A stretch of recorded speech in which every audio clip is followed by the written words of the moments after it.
La tesis tiene acentuación tanto fiscal como notarial.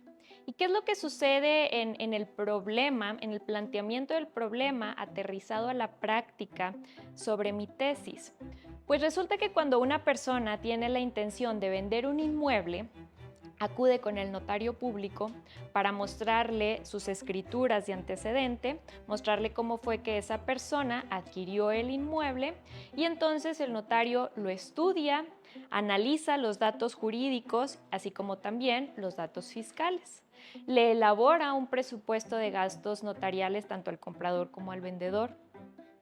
El vendedor, al estar adquiriendo una ganancia, está obligado a pagar el impuesto sobre la renta.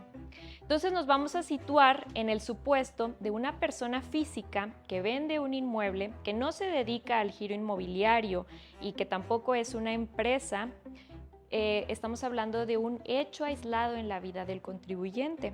Por lo tanto, es el notario público el que tiene la obligación de calcular, de retener y de enterar el impuesto sobre la renta. Anteriormente, la escritura de antecedente era el medio idóneo para hacer el cálculo del impuesto sobre la renta. Sin embargo, esto viene a cambiar a partir del año 2014, en que sale en la resolución de la miscelánea fiscal una norma que obliga a los notarios públicos a expedir una factura por sus honorarios en las operaciones traslativas de dominio que incluyan un complemento notarial.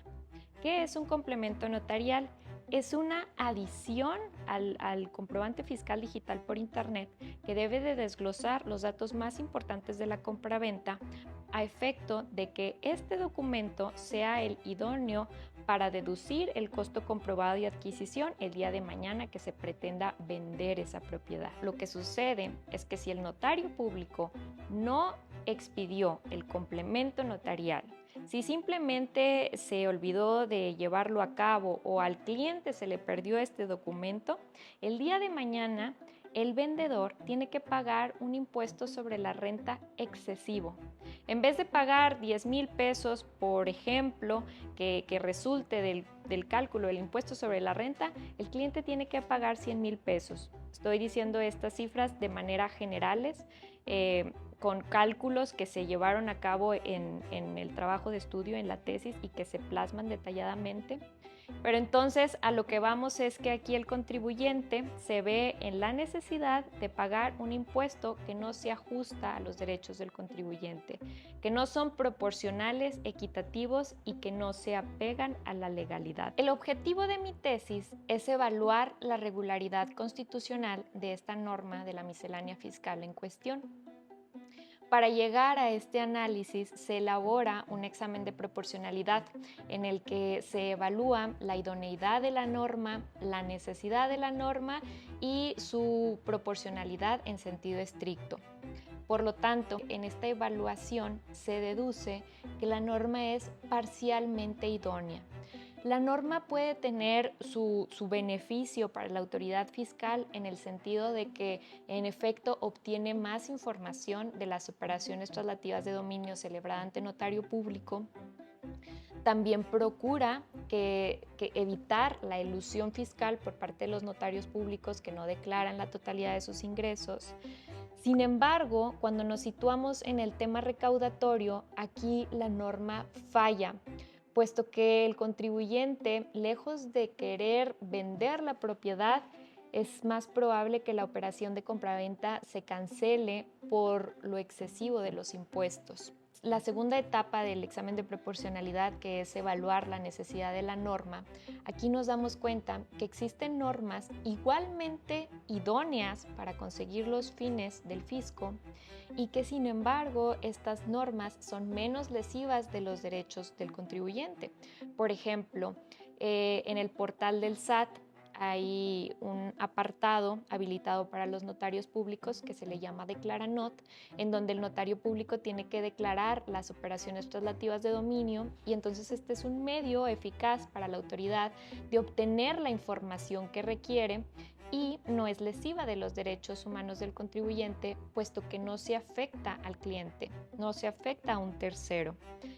De manera contraria, con el complemento notarial, si el notario no lo expide, al que se le castiga es a su cliente por obligarle a pagar un impuesto muy alto. Es importante mencionar que la autoridad fiscal está investido de sus facultades de comprobación. Cuando empieza a notar que hay irregularidades en una notaría pública, la autoridad puede ir a ejercer sus facultades de comprobación y verificar que la información esté en regla o, en caso contrario, pues aplicar la sanción correspondiente. La tercera etapa del examen de proporcionalidad es evaluar la proporcionalidad en sentido estricto. Aquí se analiza el derecho del contribuyente que se ve afectado y el beneficio que está obteniendo el fisco con esta afectación. Y entonces nos damos cuenta en su análisis que la norma es totalmente desproporcionada. La afectación para el contribuyente es superior que el beneficio que está obteniendo el fisco, porque ese beneficio que el fisco espera obtener de tener mayor información de las operaciones traslativas de dominio, de reducir la elusión fiscal y de obtener una mayor recaudación, no se consigue con esta norma. Existen otros medios igualmente idóneos y que no afectan los derechos del contribuyente.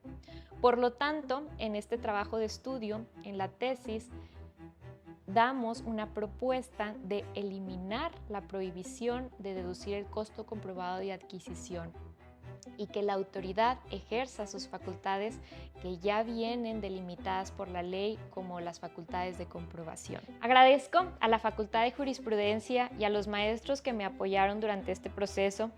Asimismo, los exhorto a conocer mi trabajo de investigación que muy pronto va a ser publicado en la plataforma digital de la facultad.